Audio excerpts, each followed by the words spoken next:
नमस्कार दोस्तों, मैं अभिमन्यु सिंह भाविका मैथ सब में आपका हार्दिक स्वागत करता हूं। आज अपना सेकंड यूनिट का दूसरा टॉपिक अधिगम के प्रकार।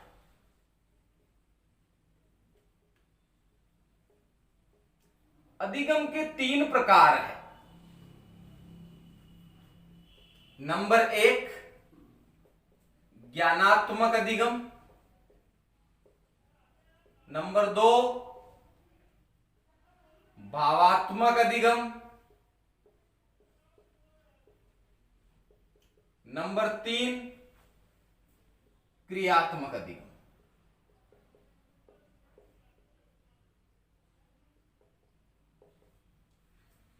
जो ज्ञानात्मक अधिगम है उससे तात्पर्य है ज्ञान प्राप्त करना। ज्ञान कैसे प्राप्त करें? अनेकों क्रियाएं होगी, जैसे सुनना, सुनकर ज्ञान प्राप्त करना, देखकर ज्ञान प्राप्त करना, स्पर्श करके ज्ञान प्राप्त करना, तर्क चिंतन बुद्धि के आधार पर ज्ञान प्राप्त करना। तो जब संज्ञान होगा, ज्ञान ज्ञान कब मिलेगा? जब आप कोई चीज का संज्ञान ले पाएंगे।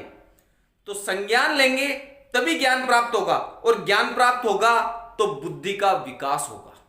इसलिए ज्ञानात्मक अधिगम में बौद्धिक विकास तथा ज्ञान प्राप्त करने की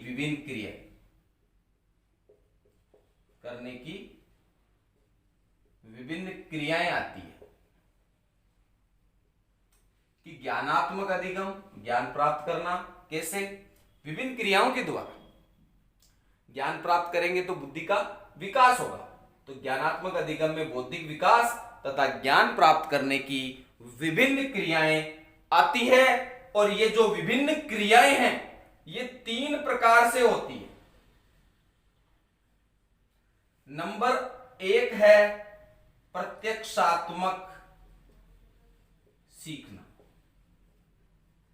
नंबर दो है प्रत्यात्मक सीखना। नंबर तीन है साहचर्यात्मक सीखना। कि जो प्रत्यक्षात्मक सीखना है, इस प्रत्यक्षात्मक सीखने में कैसे सीखेंगे? प्रत्यक्ष रूप से। प्रत्यक्ष रूप से किसी वस्तु को आपने देखा, सुना या स्पर्श किया।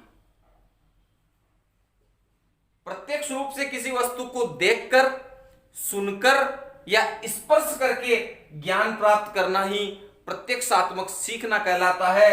और देखकर, सुनकर और स्पर्श करके मैक्सिमम शेषवावस्था और बाल्यावस्था में बालक सीखता है। तो कौन सी अवस्था में? शेषवावस्था और बाल्यावस्था में प्रत्यक्ष रूप से देखकर बालक सीखता है। अब है प्रत्यात्मक सीखना। प्रत्यय से तात्पर्य है तर्क, चिंतन, कल्पना। कि तर्क की कसौटी पर अमूर्त चिंतन करना, तर्क के आधार पर सीखना, और कल्पना शक्ति से किसी चीज को अपने दिमाग में विकसित करना। विकसित कर रहा है कल्पना में तो वो सीख ही रहा है। तो प्रत्यय कौन है? तर्क, चिंतन और कल्पना। इनके आधार पर किसी चीज को सीखना, ये विभिन्न क्रियाएं हैं, प्रत्यात्मक सीखना कहलाता है। और ये कौन सी अवस्था में देखने को मिलता है? उत्तर बाल्यावस्था, बाल्यावस्था की समाप्ति पर, और किशोरावस्था।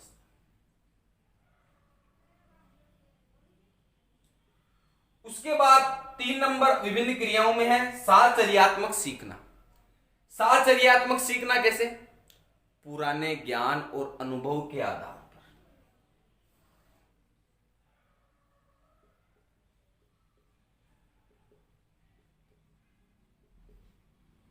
अनुभव के आधार पर सीखना किसी तथ्य के बारे में।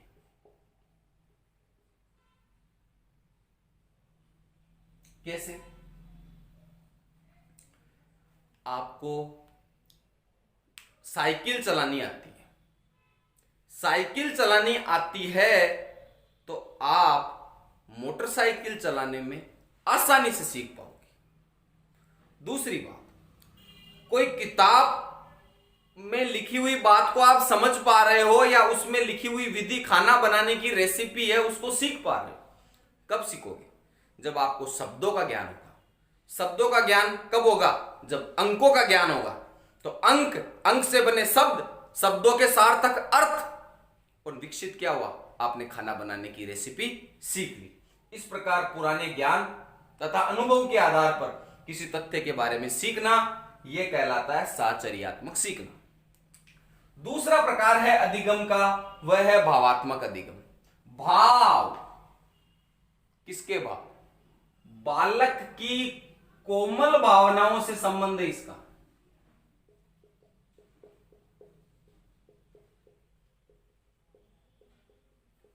कि भावात्मक अधिगम का तात्पर्य बालक की कोमल भावनाओं से है, जिसमें बालक किसी वस्तु को देखकर,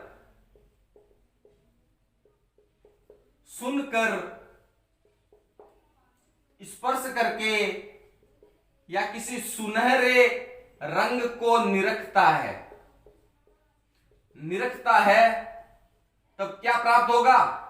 आनंद। तो भावात्मक अधिगम का तात्पर्य बालक की उन कोमल भावनाओं से है, जिसमें बालक किसी वस्तु को देखकर, सुनकर, स्पर्श करके, किसी रंग को निरख कर आनंद की अनुभूति करता है। भावात्मक अधिगम कहलाता है। तीसरा प्रकार है क्रियात्मक अधिगम। क्रिया करेगा तो शरीर के अंगों का इस्तेमाल होगा, और क्रिया करने में शरीर के अंगों का इस्तेमाल होगा तो वह क्या सीखेगा?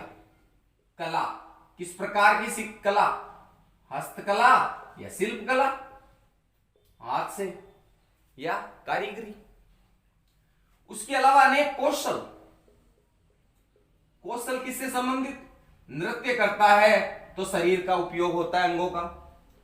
संगीत सीखता है तो अंगों का उपयोग होता है। मॉडल बनाता है, उसमें भी क्रिया होगी पूरे शरीर की। पेंटिंग करेगा तो भी शरीर के अंगों को हिलाएगा। इस प्रकार क्रियात्मक अधिगम का तात्पर्य कि अधिगम सीखना, कैसे सीखे? हाथ पैरों को हिलाकर। कैसे? कला, हस्त शिल्प, अनेक प्रकार के कौशल, नृत्य, संगीत, मॉडल बनाना, पेंटिंग करना इत्यादि। इस प्रकार अधिगम के 3 प्रकार यही होते हैं। अब आपके रीट की दृष्टि से अत्यंत महत्वपूर्ण सीटेट, रीट और हरियाणा का जो टेट है, हरियाणा टेट, उसमें यह प्रश्न आ चुका है। रॉबर्ट गेने का जो अधिगम सिद्धांत है,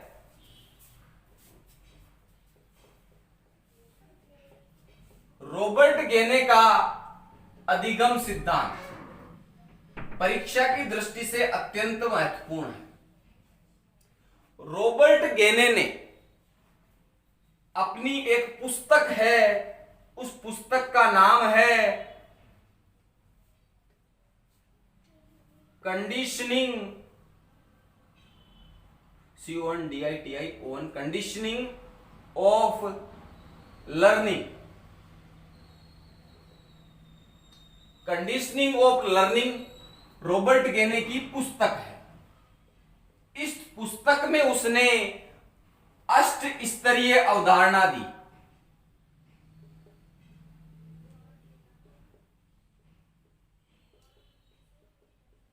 इस अष्ट स्तरीय अवधारणा में अधिगम के विभिन्न सिद्धांतों के बारे में या अधिगम के विभिन्न चरणों के बारे में बताया। यह पिरामिड नुमा आकृति में बताया। पिरामिड नुमा आकृति में बताया और कुल 8 भाग बताए।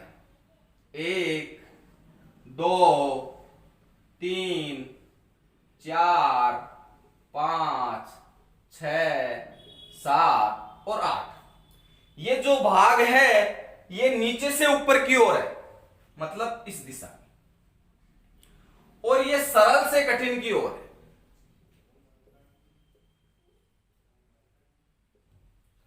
सरल से कठिन की ओर जा रहे हैं और इन 8 अवधारणाओं में उन्होंने अधिगम के 8 चरण बताए।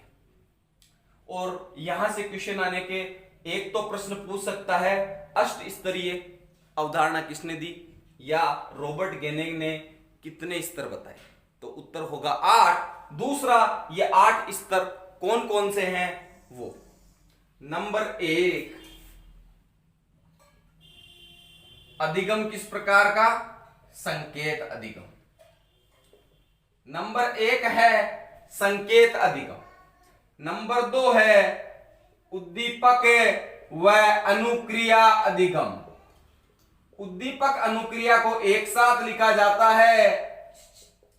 तीसरा है सरल श्रृंखला अधिगम। तीसरा है शाब्दिक साहचर्य अधिगम।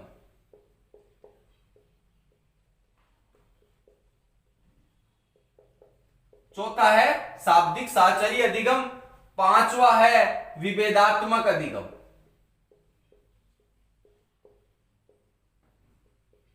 छठा है संप्रत्यात्मक प्रत्यय अधिगम। सातवां है सिद्धांत या अधिनियम अधिगम। और 8वां है समस्या समाधान अधिगम।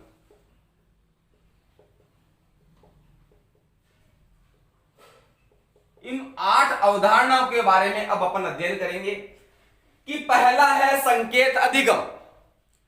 संकेत के द्वारा अधिगम करना कैसे?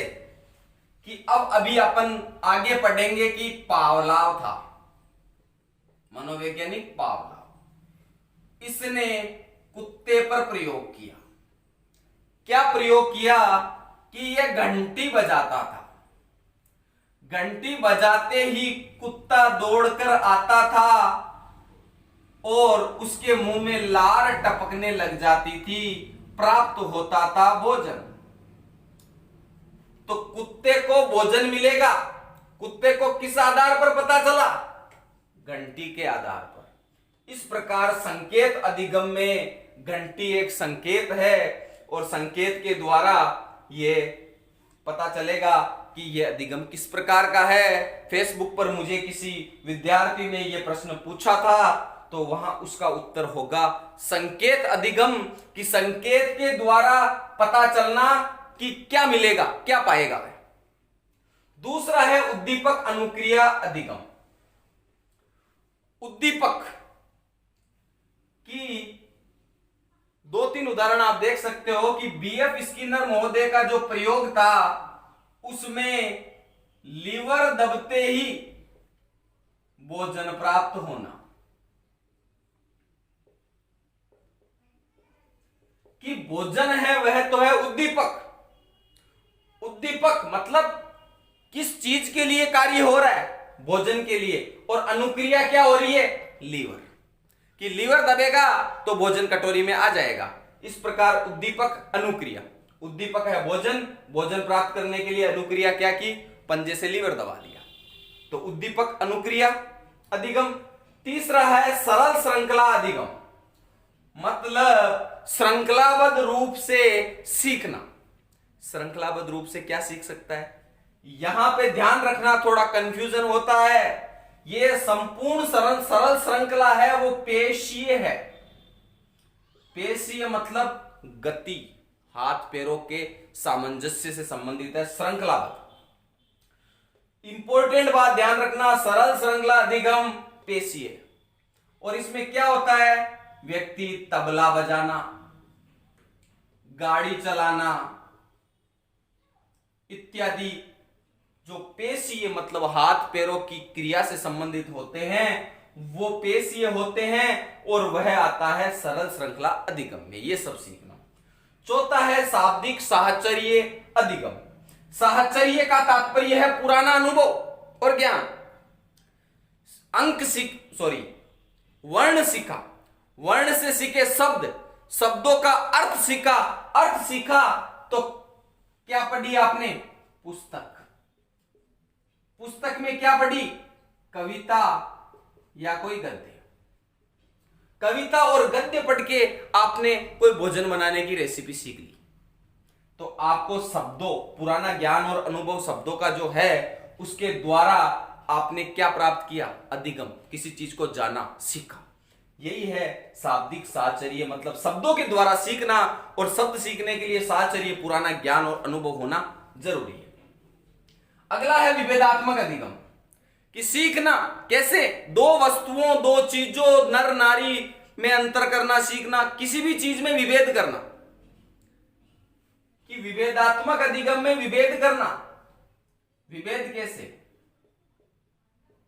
कि साहब ये 4 भुजाओं की आकृति है, ये 3 भुजाओं की आकृति है, ये 1 भुजा की आकृति है। 1 भुजा की आकृति मतलब ये क्या है? रेखा है। 3 भुजाओं से घिरी हुई आकृति ये त्रिभुज है। 4 भुजाओं की आकृति है तो आयत हो सकता है, वर्ग हो सकता है, और चतुर्भुज कह सकते हैं। तो ये विभेद करना कि 1 भुजा, 3 भुजा, 4 भुजा, 5 भुजा, या विभेद से तात्पर्य ये नर है या नारी है। इस प्रकार विभेदात्मक अधिगम, विभेद कर कर सीखना कि अंतर क्या है। संप्रत्यय अधिगम, संप्रत्यय अधिगम में साहब कि आपने देखा कि महात्मा गांधी, 2 प्रकार का होता है संप्रत्यय अधिगम। साधारण सीखना और दूसरा कठिन या जटिल सीखना। साधारण से तात्पर्य है संप्रत्यय, कोई व्यक्ति विशेष या कोई वस्तु विशेष, कोई भी चीज जो विशेष हो, जिसको आप सुनते हो कि शब्द बचपन से सुना कि राष्ट्रपिता कौन है? महात्मा गांधी। कि राष्ट्रपिता महात्मा गांधी, यह तो है साधारण सीखना कि राष्ट्रपिता कौन है? महात्मा गांधी। कठिन या जटिल सीखना क्या है? कि उन्होंने दांडी मार्च किया, उन्होंने चंपारण आंदोलन किया, उन्होंने असहयोग आंदोलन किया, उन्होंने भूख हड़ताल की। मतलब उस व्यक्ति विशेष की गुणों, अच्छाइयां, बुराइयां, उसकी विशेषताओं का अध्ययन है, वो कठिन सीखना है। और संप्रत्यय कौन हुआ? महात्मा गांधी। अगला है सिद्धांत या अधिनियम अधिगम। तो इसमें मैथ्स के स्टूडेंट इजीली देख पाएंगे, और बीएसटीसी वाले, कि कोई भी गणित है, मतलब गणित विषय में आपने ज्योमेट्री पढ़ी या अन्य बात, अंक गणित, कुछ भी, सरल ब्याज का सूत्र, सरल ब्याज का सूत्र मूलधन इंटू दर इंटू समय बट्टा 100, क्या सीख लिया? नियम था, नियम से आपने ब्याज ज्ञात करना सीख लिया। तो नियम या सिद्धांत के द्वारा सीखी गई चीज क्या कहलाता है? सिद्धांत या अधिनियम अधिगम। लास्ट है समस्या समाधान अधिगम। कि साहब गांव का सरपंच है, 5 उसके पंच है, तो क्या करेगा? किसी भी समस्या का समाधान सभी से राय लेकर करेगा। दूसरी बात एक और है कि स्टार्टिंग में किसी समस्या का समाधान करने में उसे 10 दिन लग रहे हैं, कोई प्रॉब्लम आ गई, अगली बार वह उसी समस्या को, क्योंकि उसका रिपीटेशन है, 5 दिन में कर पाएगा। आगे उस समस्या को वो हाथों हाथ कर पाएगा। जैसे सुप्रीम कोर्ट में कोई पहला केस आया अलग ही, तो उसके बारे में विचार करने में अधिक समय लगा। अगली बार वैसा ही केस आया तो पुराने निर्णय में समानता के आधार पर वह फैसला दे सकता है। इस प्रकार समस्या समाधान अधिगम मतलब समस्या का समाधान करना सीखना समस्या समाधान अधिगम कहलाता है। और रॉबर्ट गेने का अधिगम सिद्धांत समाप्त हुआ। यह बहुत इंपॉर्टेंट है। धन्यवाद। अगर वीडियो अच्छा लगा लाइक कीजिए, शेयर कीजिए, सब्सक्राइब कीजिए। धन्यवाद।